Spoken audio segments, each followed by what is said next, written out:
नमस्कार। आज की कहानी है मन का कोना। वक्त था कि ठहर सा गया था। रात थी कि गहरा रही थी। फूल, तोहफ़ों, मोहब्बतें और लाल सलामों का सिलसिला था कि थमता नहीं था। अजीब सा नशा छाता जा रहा था। जिस्मानी थकान बढ़ती जा रही थी और दिमाग था कि जिस्म का हिस्सा होते हुए भी उसकी थकान में शामिल होने से इनकार कर रहा था। पार्टियां तो मेहरा साहब के यहाँ आए दिन होती ही रहती थीं, परंतु आज की पार्टी बेहद ख़ास है। ये पार्टी निश्चय मेहरा और नीलिमा की 25वीं सालगिरह की पार्टी है। रंग बिरंगी रेशमी साड़ियों की जगमगाहट और जामों के बीच गहराती रात भी जवां शाम का ही एहसास करा रही है। परंतु नीलिमा को देखकर कोई नहीं कह सकता था कि ये पार्टी उसी की शान में दी जा रही है। सफ़ेद लिबास और सफ़ेद मोतियों की ज्वेलरी में लिपटी नीलिमा भीड़ से अलग थलग खड़ी है। उसके चेहरे पर न ही सुखी वैवाहिक जीवन गुजार लेने का उत्साह है, न ही उमंग, बल्कि एक टीस सी है। एक पीड़ा की जिंदगी के ये अनमोल 25 बरस यूं ही बेमानी से बीत गए। इन 25 वर्षों में अपनी इस महलनुमा कोठी में अपने मन लायक एक कोना भी नहीं तलाश कर पाई। मन लायक कोना नहीं तलाश कर पाने का मलाल और भी गहरा हो गया जब उसके घर से बाहर पैर निकालते ही निश्चय का विश्वास भी उसके प्रति डगमगाने लगा। क्या इतने सालों में निश्चय के दिल में भी एक कोना निश्चित नहीं कर सकी वह? पार्टी खत्म होने को थी। लोग एक बार फिर से सुखी वैवाहिक जीवन की दुआ देते हुए निकलते जा रहे थे। नीलिमा बेडरूम में आकर कटे वृक्ष की तरह बिस्तर पर गिर पड़ी। निश्चय तो बिस्तर पर लेटते ही गहरी नींद में सो गए, परंतु नीलिमा की आंखों से नींद कोसों दूर थी। उसे याद आ रहा था क्लब में कई बार उन दोनों को बेस्ट कपल के खिताब से नवाजा गया था। जब एक ही बिस्तर पर लेटे पति को पत्नी के मन की थाह न हो, उसके मन में कैसा द्वंद्व चल रहा है, इससे अनजान पति खर्राटे भरने लगे, तब कैसे वे सर्वश्रेष्ठ पति पत्नी हो सकते हैं? समय दर समय बदल जाता है, दुनिया बदल जाती है, परंतु हमारे यहाँ कुछ एक चीज़ें हैं जो कभी नहीं बदलती। उनमें से एक है औरत की हैसियत। कहने के लिए वो भले ही मंगल ग्रह पर पहुँच जाए, परंतु घर के अंदर एक देह से ज़्यादा कुछ नहीं है। आदर्श भारतीय परिवार में एक छत के नीचे एक ही बिस्तर पर सोते हुए भी पति पत्नी कितने बेगाने हो जाते हैं। कितना उबाऊ होता है साथ रहना, साथ ही कितना कठिन है बंधनों को तोड़ना। टूट भी कैसे सकता है? उसका नाम समाज में पति की बदौलत ही है। 2 जवान होते बच्चों बरखा और हर्ष की माँ है वो। सब कुछ इतना सुव्यवस्थित कि कहीं भी दरकने का निशान तक नहीं। महज इन छोटी छोटी सी ख्वाहिशों के लिए बंधन तोड़ देना बेवकूफ़ी नहीं तो और क्या है? लोगों की नज़र में ये इच्छा छोटी ज़रूर है, परंतु उसकी नज़र में नहीं। वो तो पैदा ही हुई इसी सपने को लेकर, अपना मुकाम, अपना वजूद हासिल करने का सपना। बीते हुए पल चलचित्र के समान आँखों के सामने तैर गए। शादी से पहले मैनेजमेंट की पढ़ाई के दौरान मेहरा एंड मेहरा इंडस्ट्रीज़ में उसने ट्रेनिंग की थी। एक मीटिंग के दौरान निश्चय के पिता ने कब उसे निश्चय के लिए पसंद कर लिया, उसे पता भी नहीं चला। जानकारी तो तब हुई जब इतने बड़े घर से खुद चलकर रिश्ता आया। यकीन उसे भी कहाँ हो रहा था। इस घर की बहू बनने से भी ज़्यादा खुशी उसे अपने संवरते करियर के लिए हुई कि अपनी कंपनी को वह ऊंचाई की बुलंदियों तक ले जाएगी, परंतु उसके सपने सपने ही रह गए थे। शादी के बाद विशाल हवेली नुमा घर में कदम रखते ही उसका आत्मविश्वास डगमगा उठा। क्या इतने बड़े घर में इतने सारे लोगों के बीच वह अपना वजूद हासिल कर पाएगी?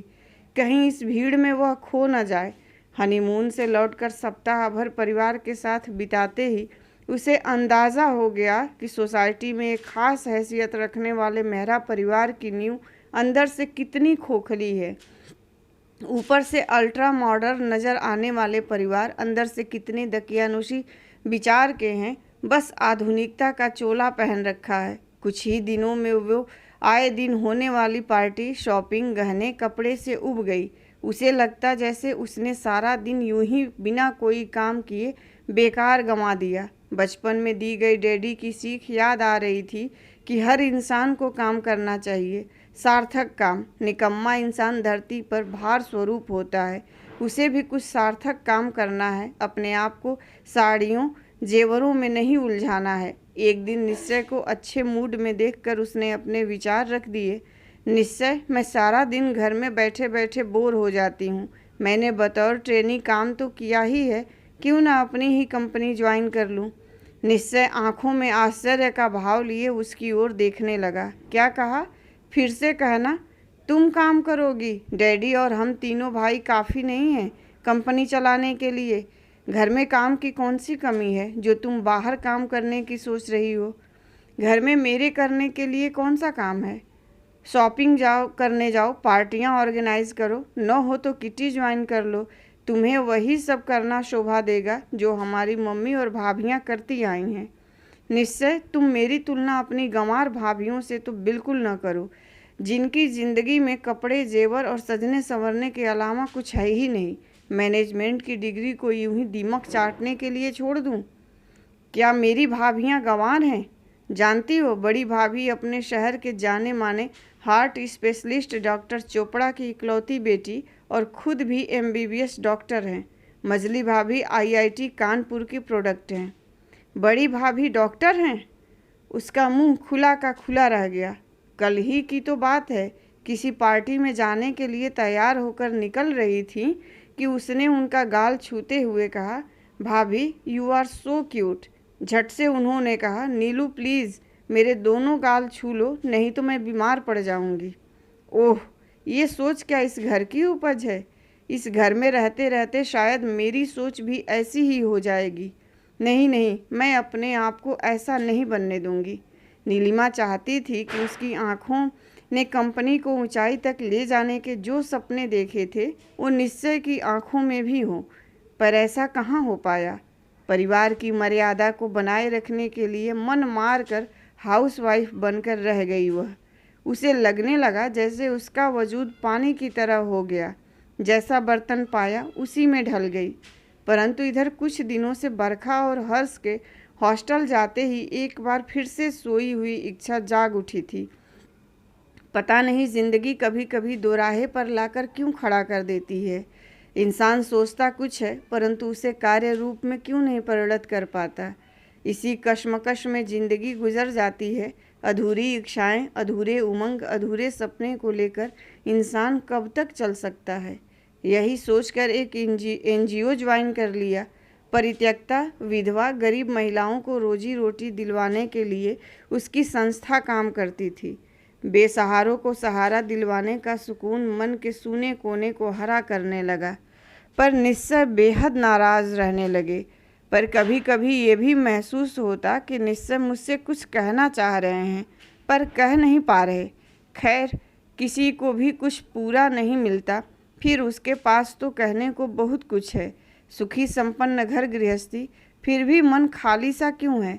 अब तो लगने लगा है आँखों में जितना आकाश समा जाए, आकाश उतना ही बड़ा होता है, उसके आगे तो सोच और कल्पना ही होती है। मनुष्य बिना रोटी के जिंदा रह सकता है, लेकिन वह मात्र रोटी पर भी जिंदा नहीं रह सकता। भूखपूर्ण मृत्यु से कहीं अधिक कष्टकारक होती है संबंध रहित जिंदगी। अब वह और नहीं ढो सकती। बच्चे सेटल हो ही गए, समाज की उसे परवाह नहीं है। कल ही इस घुटन से निकलकर बाहर चली जाएगी। यही सोचते सोचते नींद आ गई। सुबह आंखें खुली तो निश्चय को चाय का प्याला लिए अपने सामने खड़े पाया। क्या बात है नीलू, आज बड़ी देर तक सोई? निश्चय, मेरी बातें ध्यान से सुनो। निश्चय ने बोलने से पहले अपनी हथेलियों से उसका मुंह बंद कर एक पेपर उसकी तरफ बढ़ा दिया। खोलो नीलू, अपने 25वें सालगिरह का गिफ्ट खोल कर देखो। तुम्हारे नाम से लिया गया NGO जिसे तुम खुद चलाओगी। फिर थोड़ा रुक कर बोले, तुम्हें आश्चर्य हो रहा है, लेकिन ऐसा न था कि मुस्कुराते होठों के साथ तुम्हारी सूनी नज़रों का दर्द मुझसे अछूता था, पर बिजनेस की व्यस्तता कहें या घर के लोगों का लिहाज की चाह कर भी तुम्हारे लिए कुछ कर नहीं पा रहा था।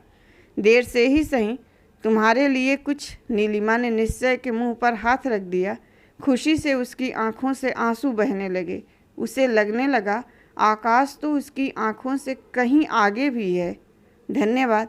कहानी पसंद आई हो तो लाइक कीजिए, शेयर कीजिए और प्लीज़ मेरे चैनल को सब्सक्राइब कीजिए।